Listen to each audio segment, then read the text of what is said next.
हम सब जानते हैं कि बैक्टीरिया जो है वो बीमारियां पैदा करते हैं। हमें मालूम है कि most of the infectious disease के पीछे बैक्टीरिया एक बड़ा कारण होते हैं। पर क्या आप जानते हैं कि बैक्टीरिया का उपयोग जो है वो ट्रीटमेंट में भी किया जाता है? कई सारी बीमारियां ऐसी हैं जहां पर ट्रीटमेंट के लिए हम प्रोबायोटिक मेडिसिन का उपयोग करते हैं। अब ये प्रोबायोटिक मेडिसिन क्या होती हैं? दरअसल प्रोबायोटिक मेडिसिन गुड बैक्टीरिया होते हैं। हमारे पूरे शरीर में कई प्रकार के बैक्टीरिया पाए जाते हैं और वो दो तरह के होते हैं, good bacteria and bad bacteria. जो बैड बैक्टीरिया होते हैं वो बीमारी के लिए रिस्पॉन्सिबल होते हैं, लेकिन गुड बैक्टीरिया उनकी पॉपुलेशन को कंट्रोल में रखते हैं और उनकी ग्रोथ को रोक कर रखते हैं। गुड बैक्टीरिया वो बैक्टीरिया होते हैं जो हमें बीमारियों से बचाते हैं और ऐसे बैक्टीरिया का ही उपयोग हम प्रोबायोटिक मेडिसिन के रूप में करते हैं। आपने सुना होगा कि लोग कहते हैं कि यदि आप अपने लंच में 1 कटोरी दही खाते हैं और रेगुलर आप दही का सेवन करते हैं तो आपको आसानी से बैक्टीरियल इन्फेक्शन नहीं हो सकता है। क्या कारण है कि दही को अलग अलग फॉर्म में हम अपनी डाइट में इस्तेमाल करते हैं। दरअसल दही एक सबसे बेस्ट नेचुरल प्रोबायोटिक है।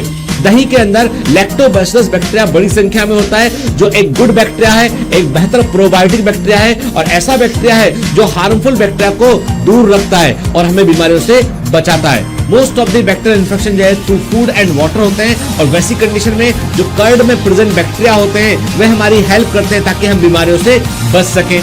और आज मेडिकल साइंस इस बात को जान चुका है कि प्रोबायोटिक बैक्टीरिया का उपयोग एक बेहतर मेडिसिन के रूप में हो सकता है। आज कई बीमारियां, जैसे हम डायरिया की बात करें, IBS की बात करें जिसमें कि इंटेस्टाइन में एक प्रकार का इरिटेशन आता है, तो वैसी बीमारियों के इलाज के लिए प्रोबायोटिक एक बेहतर मेडिसिन होते हैं। जब कभी हम एंटीबायोटिक का कोर्स करते हैं तो वैसी कंडीशन में हमारी बॉडी में कई सारे गुड बैक्टीरिया भी नष्ट हो जाते हैं, तो वैसी अवस्था में हार्मफुल बैक्टीरिया हमारी बॉडी में ग्रो कर सकते हैं। इसलिए डॉक्टर अक्सर एंटीबायोटिक के साथ में आपको प्रोबायोटिक मेडिसिन का कोर्स भी देते हैं। और प्रोबायोटिक मेडिसिन वह मेडिसिन होती है जो आपकी बॉडी में गुड बैक्टीरिया की कॉलोनी को रीएस्टैब्लिश करती है। और most commonly use probiotic bacteria होते हैं लैक्टोबैसिलस और बाइफिडोबैक्टीरियम, और ये सबसे बेहतर प्रोबायोटिक होते हैं। तो इसका मतलब यह है कि बैक्टीरिया हमेशा हमारे दुश्मन नहीं होते। कुछ बैक्टीरिया ऐसे होते हैं जो हमें बीमारियों से बचाते भी हैं। सो include curd in your diet and be healthy.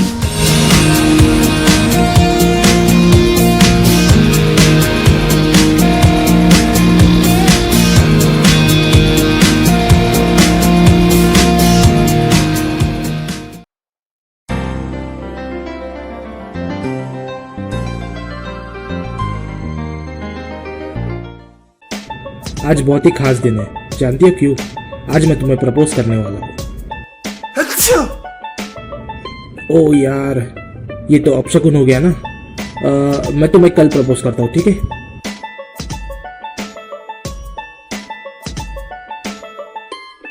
अच्छा। ओ शिट, आज भी bad luck. I am so sorry यार। अरे आज भी लाइयो। Thank you. अच्छा।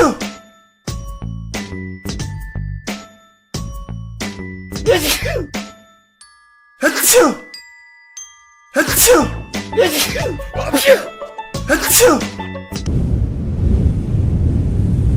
चलो जल्दी चलो, इससे पहले कि मुझे चीख आ जाए, आज मैं तुम्हें प्रपोज करके ही रहूंगा।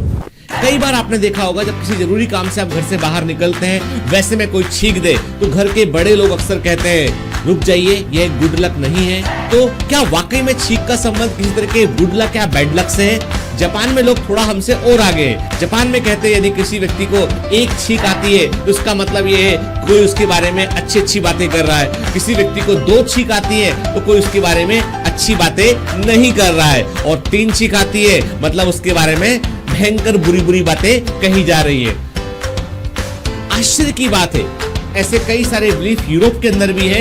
यूरोपियन लोग मानते हैं जब आप छींकते हैं तो आपकी सोल कुछ सेकंड के लिए बाहर निकल जाती है। जब आप ब्लेस यू बोलते हैं तो वो वापस लौट कर अंदर आती है। मतलब कुछ सेकंड के लिए आप एक खाली डब्बे के समान होते हैं जिसकी सोल बाहर आ चुकी है। क्या वाकई में ऐसा है? दरअसल साइंस इन सब चीजों को नहीं मानता है। मेडिकल साइंस कहता है कि छींक का संबंध एक इनवॉलेंटरी पावरफुल रिफ्लेक्स एक्शन से। दरअसल होता यह है कि हमारी नजल म्यूकोसा सेंसिटिव होती है और उसका मुख्य काम होता है कि वो नजल इरिटेंट केमिकल जो डर्ट है, डस्ट है, उसको वो रोक सके। तो नजल म्यूकस मेम्ब्रेन लगातार सिक्रीशन करती रहती है और नजल एपिथेलियम पे जो डर्ट या डस्ट होती है उसे ट्रैप किया जाता है ताकि वो आपके रेस्पिरेटरी सिस्टम में अंदर ना पहुंचे। तो एक प्रकार से हमारी नोज एक गेटवे होती है जो फ्रेश एयर को अंदर जाने देती है। कई बार ब्रीथ की गई एयर के साथ में कुछ इरिटेंट भी भी नजल चैम्बर तक पहुंच जाते हैं, वहां पर नजल एपिथेलियम को वो इरिटेट करते हैं, जिसके चलते एक पावरफुल रिफ्लेक्स एक्शन होता है ताकि उन इरिटेंट को हम बाहर निकाल सके।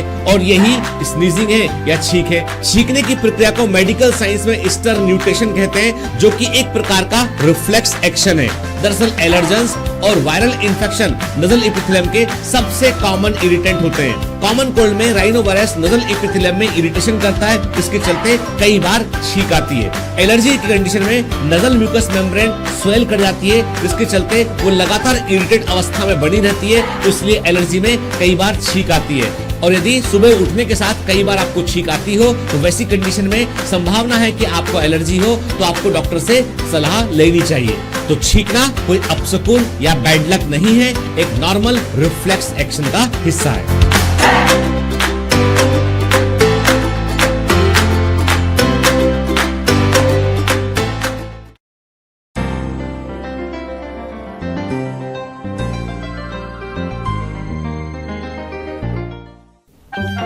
अक्सर हम सोचते हैं कि कुछ लोग स्नोरिंग क्यों करते हैं। दरअसल स्नोरिंग के पीछे कारण है रेस्पिरेटरी पाथवे का ऑब्स्ट्रक्शन। तो जिन लोगों में टंग का साइज थोड़ा एक्सेसिवली बड़ा होता है, या जिनमें इनलार्ज टॉन्सिल्स होते हैं, या जो ओवल्स होते हैं, उनमें अक्सर रेस्पिरेटरी पाथवे जो है पार्शियली ऑब्स्ट्रक्टेड हो जाता है सोते समय। और वैसी कंडीशन में जब एयर को लंग्स में इंटर करना होता है, तो रेस्पिरेटरी पाथवे चूंकि नैरो हो चुका होता है, तो वैसी कंडीशन में एयर की एंट्री के दौरान वहां पर कंपन होता है, और वही कंपन हमको स्नोरिंग के रूप में सुनाई देता है। और जितना अधिक एयर पाथवे का नैरोइंग होगा, उतना तेज कंपन होगा। तो जो लोग जोर का खर्राटा लेते हैं, इसका मतलब ये है कि उनका एयर पैसेज जो है वो पार्शियली ब्लॉक है या थोड़ा अधिक ब्लॉक है। कई बार ये कंडीशन इतनी डेंजरस हो जाती है कि वैसी कंडीशन में एक बीमारी होती है, इसको हम कहते हैं स्लीप एपनिया। स्लीप एपनिया में कुछ सेकंड के स्पेल्स के दौरान ऑक्सीजन अंदर की ओर नहीं पहुंच पाती है, क्योंकि रेस्पिरेटरी पाथवे में ऑब्स्ट्रक्शन हो चुका होता है। वैसे में व्यक्ति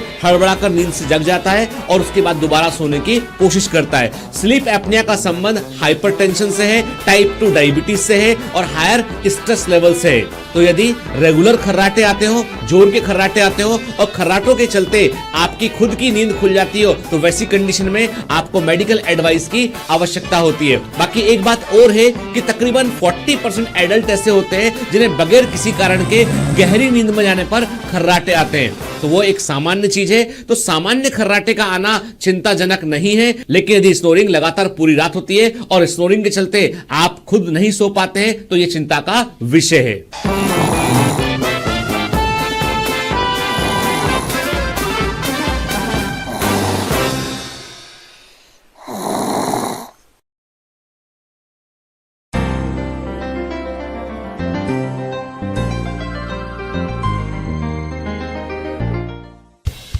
हाय, welcome to ask me why series. हम सभी जानते हैं कि प्रेगनेंसी के दौरान फर्स्ट ट्राइमेस्टर में नॉजिया और वोमिटिंग बड़ी सामान्य सी घटना होती है। तकरीबन 60 से 70% प्रेग्नेंट महिलाओं को नॉजिया और वोमिटिंग अर्ली प्रेगनेंसी में देखने मिलता है। तो प्रश्न ये उठता है कि अर्ली प्रेगनेंसी में वो कौन से फैक्टर होते हैं जिसके कारण वोमिटिंग होता है या नॉजिया ऐसा फील होता है। दरअसल प्रेगनेंसी के दौरान फीमेल बॉडी में कई सारे बड़े हार्मोनल परिवर्तन होते हैं। दरअसल उन हार्मोनल चेंजेस के कारण मेटाबॉलिज्म में भी कई परिवर्तन होते हैं, जैसे कि पाचन की प्रक्रिया धीमी पड़ जाती है, गैस्ट्रिक सिक्रीशन बढ़ जाता है, और साथ साथ में एसिड रिफ्लक्स की घटनाएं भी बढ़ जाती है। और इसी एसिड रिफ्लक्स के कारण और एसिड के ट्रिगर के कारण कई बार वोमिटिंग इंड्यूस हो जाती है।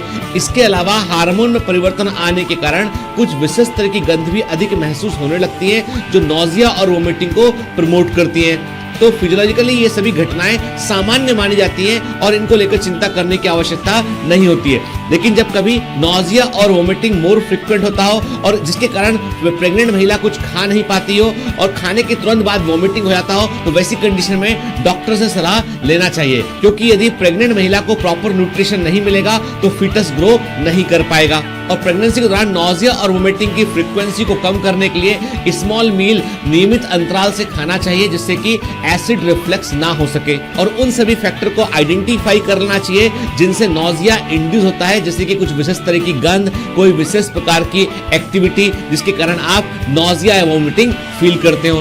प्रेगनेंसी के दौरान अधिक वोमिटिंग होने को हम हाइपर इमेसिस ग्रेविडरम कहते हैं। वैसी कंडीशन में डॉक्टर की सलाह की आवश्यकता होती है।